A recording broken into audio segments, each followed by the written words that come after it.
Hey guys, today I'm going to be reading the rest of the second chapter of Genesis from 2:15 through 2:25. So let's get to it. Actually, first, let me give a brief recount of what has happened so far. So far, God has made Adam in the garden, and we know that the stream from the Garden of Eden goes and fertilizes all the rest of the land. So now we'll see what the Lord does with man. Okay, here we go. 2:15. The Lord God then took the man and settled him in the Garden of Eden to cultivate and care for it. The Lord God gave the man this order: You are free to eat from any of the trees of the garden except the tree of knowledge of good and evil. From that tree you shall not eat. When you eat from it, you shall die. The Lord God said, It is not good for the man to be alone. I will make a helper suited to him. So the Lord God formed out of the ground all the wild animals and all the birds of the air, and he brought them to the man to see what he would call them. Whatever the man called each living creature was then its name. The man gave names to all the tame animals, all the birds of the air, and all the wild animals, but none proved to be a helper suited to the man. So the Lord God cast a deep sleep on the man, and while he was asleep, he took out one of his ribs and closed up its place with flesh. The Lord God then built the rib that he had taken from the man into a woman. When he brought her to the man said, This one at last is bone of my bones and flesh of my flesh. This one shall be called woman, for out of man this one has been taken. That is why a man leaves his father and mother and clings to his wife, and the two of them become one body. The man and his wife were both naked, yet they felt no shame. It's interesting stuff. Just first impressions from 2:18 through 2:20. It's interesting that God gives Adam the privilege of naming what God creates out of the earth, right? Because in the first chapter, God reserved that right for all that he created, the creation of the world. But I believe because God gave dominion to man of all the living creatures on earth, that is why God gave Adam the right to name the living creatures, both tame and wild. As in fact, the book of Genesis the first chapter of Genesis makes that distinction when it describes the animals that God creates. So they're both there. So it is referencing the same creation because the distinction is there in both accounts. So that's interesting that when God gives you the right or the dominion over something, that he gives you the right to name it. And I guess that goes hand in hand with dominion, because whenever you create something, whenever you generate something, you're the one who gives name to it. That's why you name your children, right? Because you created your children, or you generated them, so you have the right to name them. It's interesting. All right, let's read the footnotes. So the first footnote is from 2:17. From that tree you shall not eat. When you eat from it, you shall die. All right. Since they do not die as soon as they eat from the forbidden tree, the meaning seems to be that human beings have become mortal, destined to die by virtue of being human. So it's a delayed punishment.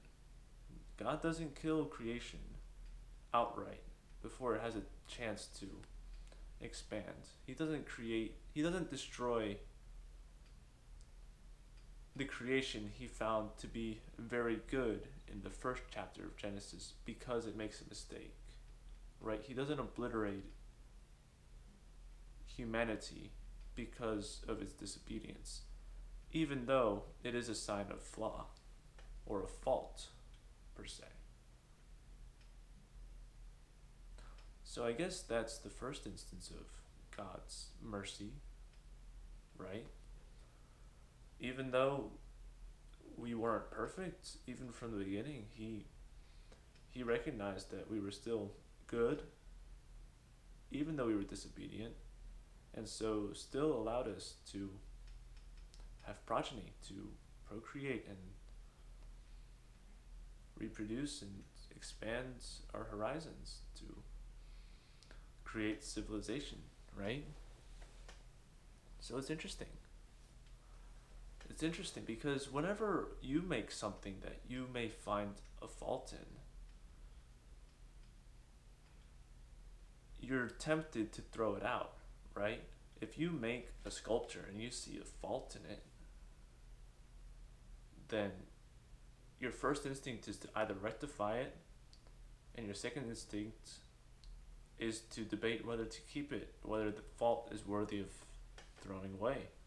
It's worthy of destroying the whole piece because of a single fault in the sculpture. So God saw that his sculpture was good even though it had been blemished by our sin. So he thought there was still something worth saving, I guess, so he didn't obliterate us. So praise be to God.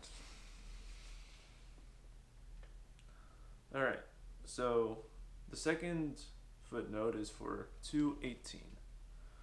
I will make a helper suited to him. Alright, literally it means a helper in accord with him.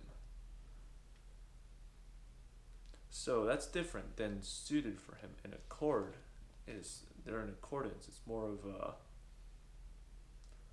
equal footing, you know. If I am of an accord with you, it means we're of an agreement. It's not you are submissive to me, if that makes sense. Helper need not imply subordination, for God is called a helper. And of course, God is omnipotent. There's nothing he is subservient to. The language suggests a profound affinity between the man and the woman in a relationship that is supportive and nurturing. As any good relationship ought to be, eh?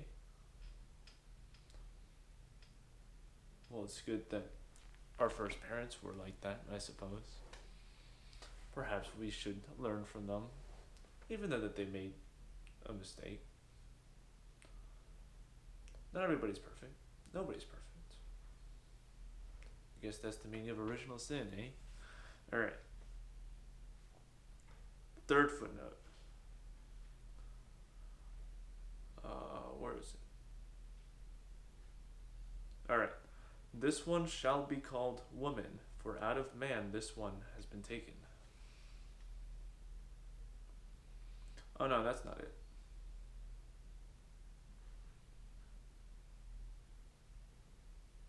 Oh, it is it. Okay. For out of man this one has been taken. So here's the footnote for that. The man recognizes an affinity with the woman God has brought him. Unlike the animals who are made from the ground, she is made from his very self. There is a play on the similar sounding Hebrew words Isha, which means woman or wife, and Ish, which means man or husband. So that's interesting. So I guess because he sees this familiarity with him, because no matter how attached one may feel to some animal, let's say your dog, no matter how attached you feel to your dog, could it compare to the feelings a woman or a man can offer? Yeah, it gives you unconditional love, and that's nothing to be scoffed at. And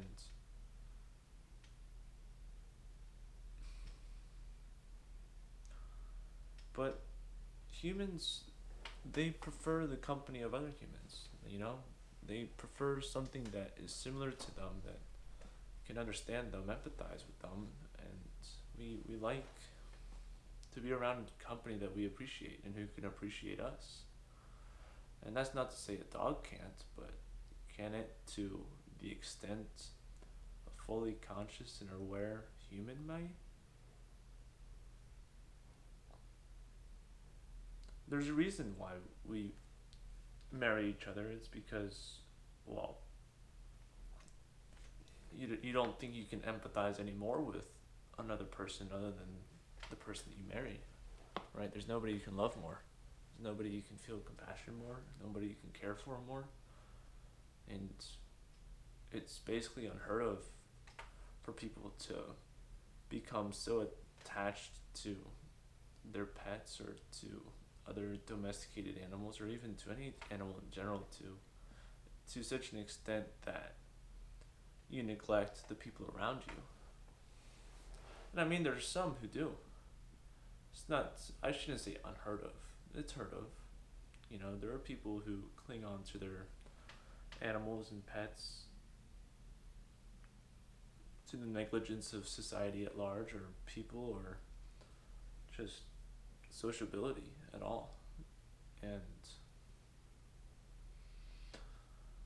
you know, I ought not pass judgment on them, but I think we're supposed to be cleaved unto one another. You know, I think that's the most ideal standard you can compare yourself to. And that's my thought on that. Alright. And then the second to last, the penultimate footnote. And the two of them become one body, literally one flesh. The covenant of marriage establishes kinship bonds of the first rank between the partners. Like I said before, kinship bonds of the first rank.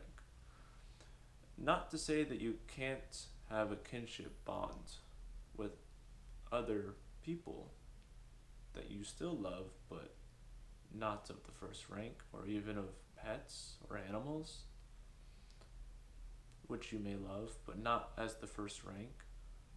And I mean, if you choose to do it, it's not a sin, you know? I like to think of this as more advice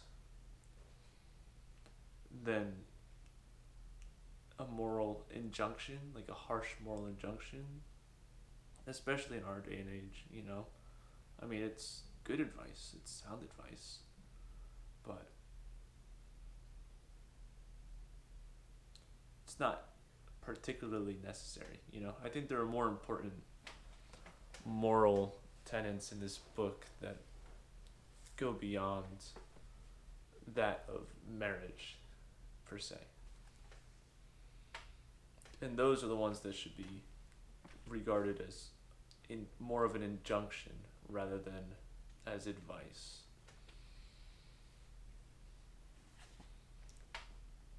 Alright, so the last footnote on verse 25. They felt no shame. This marks a new stage in the drama, for the reader knows that only young children know no shame. This draws the reader into the next episode, where the couple's disobedience results in their loss of innocence. Yeah, not having any shame is a strange phenomena. That's for sure. Yeah. Sort of like, could you imagine running around naked, you know? Just, not even running around like streaking per se, because you feel shame there, because that's why you're running around. But could you just imagine walking through a park very normally, like strolling around, but naked? Or like walking through a busy city street naked and not feeling any sort of concern about it. That's sort of the feeling that they're referring to. And it's like It's like those dreams that you have when you're naked and you don't realize it, and and you're like you're in school or you're in work and you just have got nothing on, but you don't notice it until you realize, oh my, I've got nothing on. Um, it's sort of like that, I suppose. I suppose that's sort of the feeling that they had when they discovered their shame. Strange stuff. Strange stuff. Yeah. The first few chapters of Genesis is all very strange. There's a lot of mystical stuff going on in it. And it's understandable why the alchemists and the ancient philosophers, well, not ancient, but medieval philosophers might get hung up on these sorts of things. At least the mystics would get hung up on this sort of stuff. It's easy to see why, because it's very out there, right? It's very, very out there. But it's interesting. I like it. Okay, I'm gonna call that a video. Good night, y'all.